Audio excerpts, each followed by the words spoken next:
Buenos días a todas y a todos. Ninguna presión en mi caso para desarrollar el tema en español.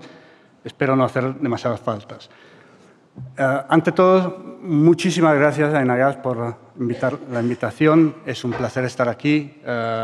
Senegas es un miembro de la IU y también tenemos miembros compartidos que están en los dos gremios. Hoy tengo un reto bastante difícil porque, bueno, hablar de transición hemos hablado en toda manera. Hablar de 2050 es un desafío importante. La transición para mí es esto, mover de no gafas a gafas. Y lo digo un poco bromeando porque estoy hablando de transición energética desde hace, bueno, más de una década. Y he entendido un tema que no es fácil, tal vez, entender que la transición es plural, no es una trayectoria.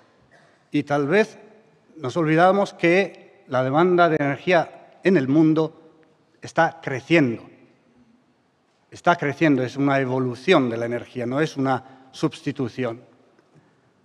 En este sentido, como IGU, la International Gas Union, que tengo el placer de representar hoy y que tendré el placer de liderar desde el año que viene, es una organización que conjunta casi 80 países y que representa más o menos 3,5 trillones de metros cúbicos de gas al mundo. Entonces, un poco de responsabilidad aquí. Pero ¿por qué tenemos que desarrollar energía? Porque hay consumidores, hay ciudadanos del mundo que tienen necesidad para sus necesidades particulares, para la industria, para la calefacción, el cooling, lo que sea. Y os doy dos datos para reflexionar un poco, porque hemos hablado, y justamente, de España, de Europa, pero los fenómenos están tal vez en otras partes del mundo. Si yo miro a India, hoy en día son 1.400 millones de personas, edad mediana 28 años, y una consumición promedia de energía que es más o menos un sexto de la media europea. Es decir, una persona en India consume en un día, bueno, en un día lo que nosotros consumimos en 6. Ya imagínese lo que podría pasar en nuestro día si tuviésemos que reducir la demanda que estamos acostumbrados a satisfacer. El otro tema es África. África tiene casi 1.500 millones de personas hoy. Eran en los años 60 un quinto. Edad mediana 18 años. ¿Cuál es el consumo eléctrico promedio de los países subsaharianos de África? Menos de la mitad de una nevera. Esta es la transición que de parte de muchos países del mundo están enfrentando. Cuando hablamos de crisis, en Europa ya sabemos que es 2022 y siguientes, pero en otros países del mundo la crisis es otro tema. Hemos oído mucho de la capacidad importante de Europa en mitigar los efectos de la crisis, pero no he oído un tema, que es cómo hemos podido reemplazar el gas ruso. Esto depende de la industria gasífera y de la revolución de los shale gas y de la capacidad de inversión en licuefacción de Estados Unidos. Digo, normalmente, imaginamos cómo hubiera podido ser la crisis de 2022 si hubiera pasado en 2017, sin estas inversiones. Muy, muy diferente. Entonces, la industria gasífera está invirtiendo, está poniéndose al centro de la transición o de la evolución. Y tenemos las inversiones también en nuevas tecnologías, porque, claro, hemos hablado de biometano, hemos hablado de hidrógeno, no hemos hablado quizás de carbon capture and storage. Es un vector múltiplo de opciones. Y en ese sentido, el tema verdadero es financiación de innovación. Financiación de innovación que tiene la necesidad de anchar las perspectivas. No podemos reducir todo a escoger ahora el vencedor, el ganador de la competición a 2050. Y para recordarlo, 2050 es importante, pero es la trayectoria hasta 2050 que es aún más importante.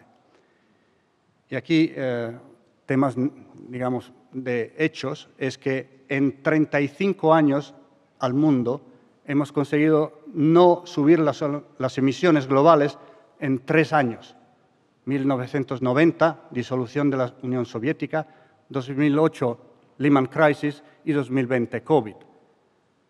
Esto lo digo porque cuando en 2022 Europa tuvo la oportunidad de cambiar la matriz de suministro de gas ruso a GNL, GNL llegó a Europa porque otros países del mundo no pudieron competir con los precios europeos.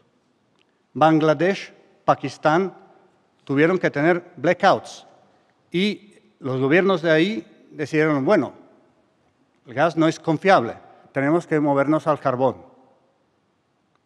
Ese es el desafío que tenemos.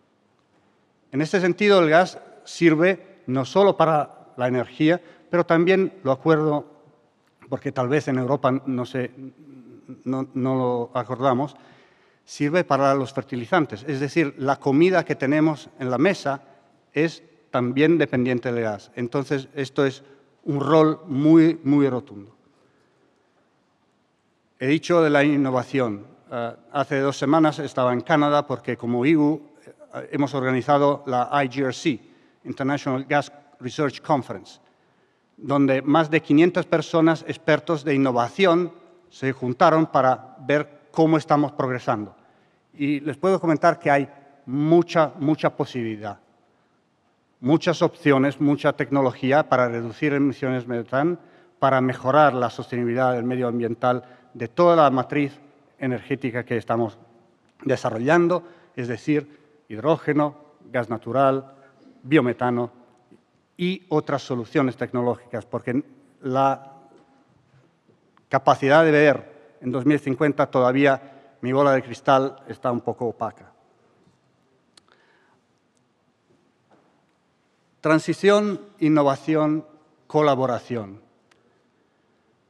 Europa tiene un reto importante en reducir las emisiones y, al mismo tiempo, recuperar competitividad, lo hemos oído, y al mismo tiempo no quedarse aislada. No quedarse aislada. Entonces tenemos que recuperar un diálogo con las otras partes del mundo. He mencionado India, he mencionado África, por supuesto China es relevante.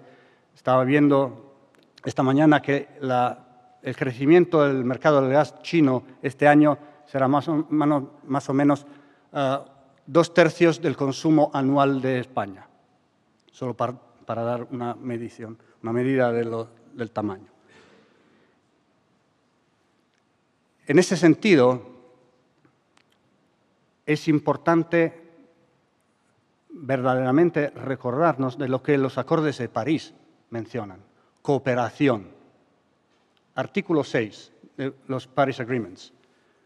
Los Paris Agreements es un eslogan hoy en día, pero hemos olvidado leer las páginas que estaban comentando anteriormente de regulación europea, pero esas son 50 páginas más o menos que tienen sentido, que tienen una evidencia clara del hecho que no podemos resolverlo singularmente. Las emisiones están aumentando y tenemos que darnos cuenta que el gas tiene un rol que jugar muy importante. En términos de emisiones metano, tenemos que cumplir, tenemos que reducirla. Son 8% de las emisiones metano globalmente. No importa, tenemos que bajarlas, por supuesto. Y estamos haciendo esto con tecnología, con regulación, con cultura. Porque también esto es importante acordarlo. Dije anteriormente que hablo de transición energética desde hace más de 10 años. Me acuerdo la primera vez que hablé de biometano en mi compañía en Italia, 2014. La respuesta a ese momento fue: nunca en nuestras redes. Ha pasado un poco de tiempo y hemos cambiado cultura.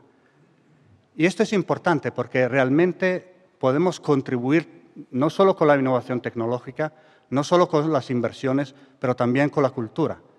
Es importante que Europa, y por supuesto las empresas españolas tienen un rol en este sentido, compartan las mejores prácticas.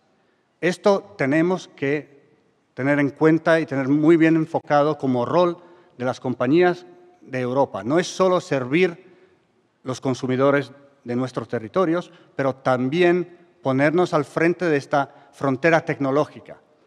Y para hacerlo es importante, mencionado anteriormente, ampliar las opciones de financiación.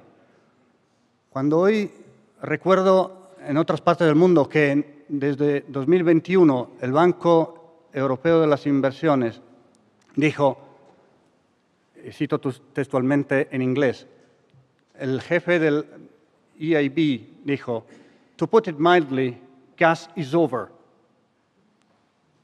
Es una batalla ideológica, no es pragmática.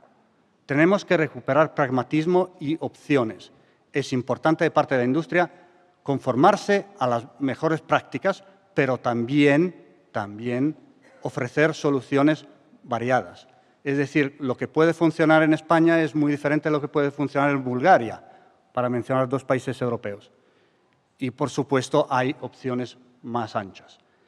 Entonces, en términos de posibilidades, yo veo muchísimas posibilidades. La industria gasista está al centro de muchísimas discusiones y no tenemos que tener timidez en discutir y quizás discutir un poco más, porque tenemos que desarrollar los gases verdes, por supuesto. 2030 es 300 semanas de ahora. Bastante rápido en términos de ciclo industrial. Tenemos que tener en cuenta esta necesidad de desarrollar energía para los ciudadanos de hoy y para los ciudadanos de mañana. Entonces, las dos cosas tienen que estar desarrolladas de la misma forma, no es uno o la otra cosa. Son ambas y quizás más. En este sentido, como IGU, estamos muy disponibles a seguir conversando con todos los stakeholders alrededor del mundo para compartir experiencias, para compartir la posibilidad de colaboración que tenemos que ampliar y mejorar, porque, por supuesto, 2050 es un reto fundamental global. No es solo de Europa, no es solo de Estados Unidos, no es solo de Latinoamérica o de otras partes del mundo. En ese sentido, yo creo que la participación activa de las empresas es fundamental. Ahí está la innovación, ahí hay el empuje para hacer mejor y para ganar dinero al fin del día. Esto es el reto que tenemos todos en la empresa. Tenemos que cumplir ambos objetivos. En este sentido, la IGU realmente quiere solicitar la contribución de las empresas para mejorar la posibilidad de soportar la industria gasista del mundo en todos los gases, porque no es una palabra singular que tiene muchas declinaciones gas. Así que yo la transformo en moléculas gaseosas. Entonces, os dejo con estas reflexiones. De nuevo, muchísimas gracias a Sedigas por la invitación. Es un tema realmente fascinante y complejo y no podemos simplificarlo demasiado, porque de todas formas tenemos que cumplir. Esto es la misión de nuestra industria, que en todo caso 24/7, 365 días al año cumple dando energía a los ciudadanos. Muchas gracias.